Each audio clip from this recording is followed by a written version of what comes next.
For my media ethics presentation, I decided to research Thomas Aquinas and how he would react to offensive commentary that is posted online. Thomas Aquinas was an Italian Dominican friar, a Catholic priest, and doctor of church. He was an influential philosopher, theologian, and jurist in the tradition of scholasticism. Thomas Aquinas resurrected the ideas of Aristotle in Christian terms. This came nearly 1,000 years after St. Augustine interpreted the ideas of Plato as a Christian doctrine. In Funk and Wagnall's New World Encyclopedia, they highlight how Thomas Aquinas was born to a noble family in Roccasecca. He was raised in a castle before he left to receive his education. In 1243, while attending the University of Naples, he came into contact with the Dominican friars and later joined their order. After completing his undergraduate studies, Aquinas traveled to Paris and then Cologne, where he continued to study under the German scholastic philosopher Albert Magnus. His most significant work was Summa Theologica. This was split into two separate parts. The first half highlights the teachings of the Church and the rules its members are meant to follow.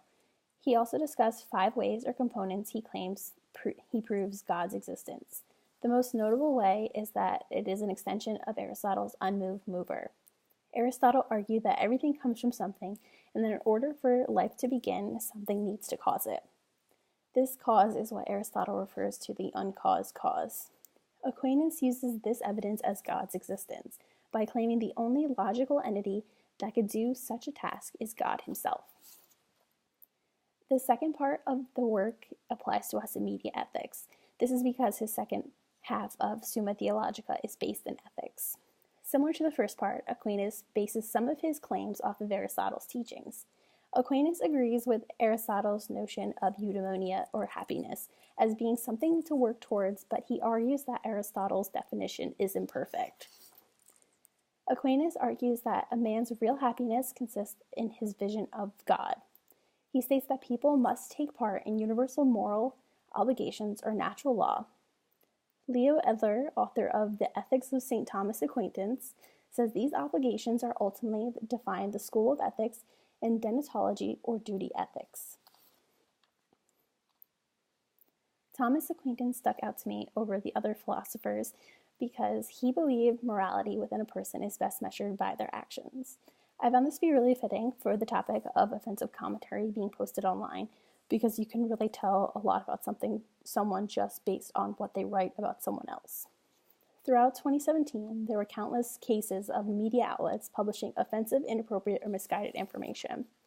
From a Boston radio host calling baseball player Roy Halladay a moron just after he died in a plane crash, to a Minnesota newspaper firing a columnist who fat-shamed. While I was researching these media ethics issues, when I came across offensive commentary, I was overwhelmed by the amount of examples of tweets, columns, and comments that were either outside the bounds of acceptable behavior or flat out not thought through. This is now what our world is consisted of: offensive commentary taking over our media outlets. Even our president is sometimes subject to poor taste when it comes to posting online. Thomas Aquinas would argue specific actions that we take are neutral in themselves. Our purpose in acting, performing that action, or reasoning behind it is what determines us as good morality or bad. For example, in the case of hitting another person, Aquinas would say if we chose to do the act itself as such a way of protecting our family, then the act is morally good.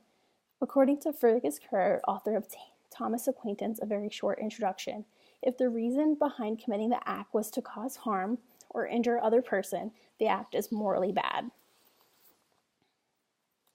Aquinas' form of normative ethics is best applied for following the professional ethics. An example of this would be the Journalism Society of Professional Journalism Code of Ethics.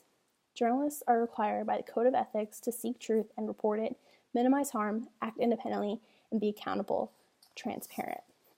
So according to Thomas Aquinas' teachings, the actions of the journalists are creating by putting out this offensive content is morally bad. Unfortunately, there are times in which journalists may bend the lines of ethical rules in the place for them, thus making the judgment of their immorality difficult. With the inclusion of Aquinas' teachings on ethics, it becomes much more clear as to whether or not journalists' actions are actually moral. Some examples from this year are the Huffington Post published, then deleted a blog post arguing Trump supporters deserve to die. They also published an article calling for white men to lose their right to vote. Another example is when Barstool Sports tried to fat shame Rihanna. A Globe and Mail columnist wrote about trying to breastfeed a stranger's child. And then finally, a Cleveland radio host claimed a Cleveland Browns player as using drugs. Obviously, you can argue that the person was doing this in support of their family because it is their job and it is their job to report things, but it isn't their job to hurt the people they're reporting about. Just like it says to follow the Professional Journalism Society. Another example is when a Montreal Gazette sports reporter tweeted that Cheyenne Twain looked like a tramp. Irish radio host George Hook got in trouble for rape victim blaming comments, and the list just goes on and on. People are always subject to this. Sorry. As you could tell, there's so many bad commentary that have been posted online, and it's just so hard to regulate it because everything is constantly being posted online. But there are many apologies or disciplinary actions that have gone into place, but it really should come down to when these people are writing these stories that they should think before they write. Thomas Aquinas say their purpose and actually performing those actions would determine their bad morality of them. So these people must be not thinking of their conscience when they are constructing these articles. These people were trying to intentionally harm people. Like I said, you can argue the positive side that they were trying to support their family because it is their job. But overall, I believe it to be a bad situation. I guess you could say most people should start thinking before they tweet or share, but it's always going to happen. But they just need to learn from it, I guess, after they have to apologize. But it doesn't seem like it's going to go anywhere. Thank you for your time.